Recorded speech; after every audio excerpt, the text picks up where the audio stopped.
Hey Pyro people, Steve Stasnos here. I just wanted to show you guys how to take and use your DMX Cube, which I have already set up here, and connect it to my light here, my DMX device. Show you how to basically use the DMX Cube with this light and script it using the Crackle Show Creator software.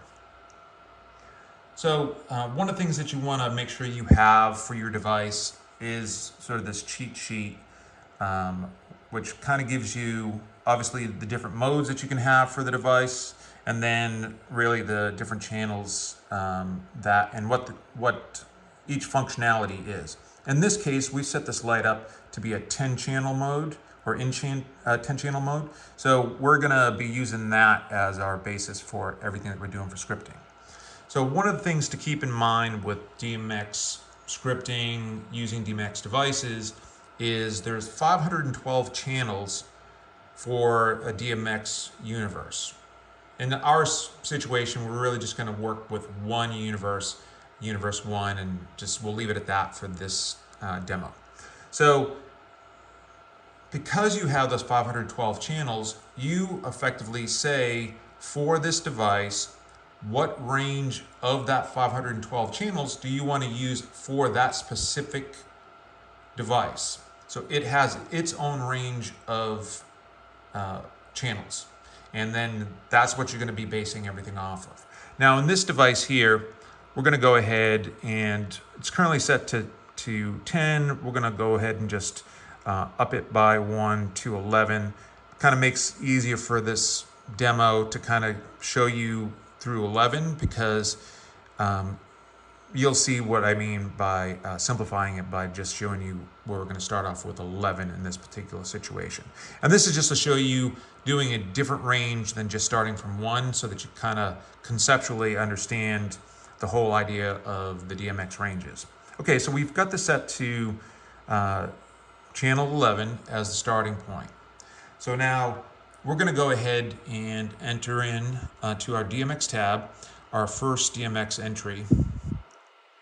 And we're going to set the channel. So we're going to come here. I'm going to say, okay, well, we want to turn the light on. And this is channel 3. And so that value that we're going to set, 0 to 134, sets like the dimmer level. And you can do things like strobing and the full light and so on. But we don't want to have it too intense. So we're going to say, because it says in our instructions channel 3, we're really going to set this to channel 13. So we're going to, in a sense, add that range that we've got established for this device, and that's how we're setting up what channel that we're going to impact. And then what we're going to do is we're going to set a value.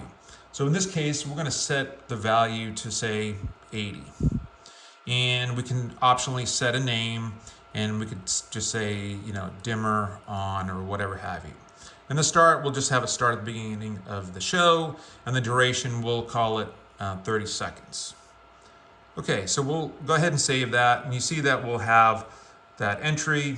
We can see up here that it's putting in an entry in that, so you can kind of see when it's happening. And when you do your fireworks at the same time, you'll see how they interact with each other. And the DMX is a slightly different color on that, so that you can kind of see the difference when you're looking at it. Okay, so now that just sets that we can have light and the intensity of, or the, just kind of the dimness of that particular light. And so we're gonna need to go ahead and actually add like a color.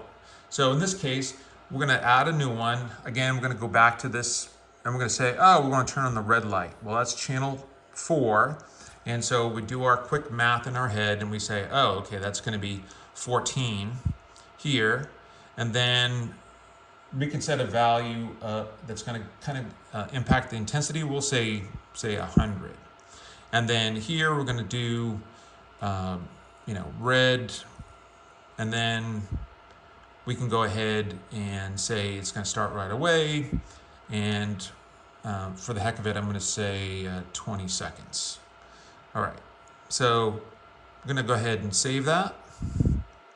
And so now you can see we've got the 2 entries. So let's just go ahead and try this out. So we're going to go ahead and arm the show. And so then you'll see that the DMX Cube, it loads and it's ready to go. And then we just go ahead and hit the start. And you can see it turns on the light, and that light will be on until we, until that time ends. I'm gonna go ahead and stop the show. And you can see that it went ahead and just stopped it all together at that point, shut off the light. Okay, so now that kind of gets us our basics of doing a light. And so that's kind of the basics of using the DMX, right? So you can take and you can keep adding to this. And so if we wanted to, we can say, okay, so let's go ahead and we're gonna move the axis, right? And so that's channel 1. And so we're just gonna go ahead and say, yeah, let's do that. Let's try that out. And so now I'm gonna take, and again, doing our quick math, that was channel 1, so it's gonna be 11, and then we're gonna set a value, call it 100, and then whatever we wanna put. And so now we're gonna start that, say at 5 seconds. And then we're gonna do a duration of just 20 seconds.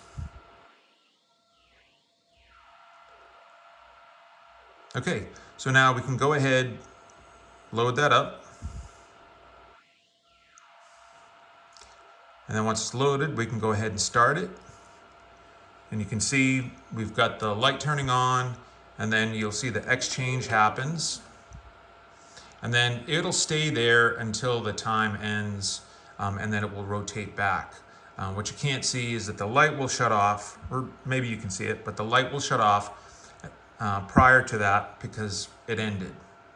And then it will hit the end of that value and spin itself back around. Okay, so that is really everything you need to know about programming a DMX Cube with Crackle Show Creator. I will probably do another video that goes into flame projectors. But this kind of gets you started on how to use this solution, and I hope this helps people. Thanks.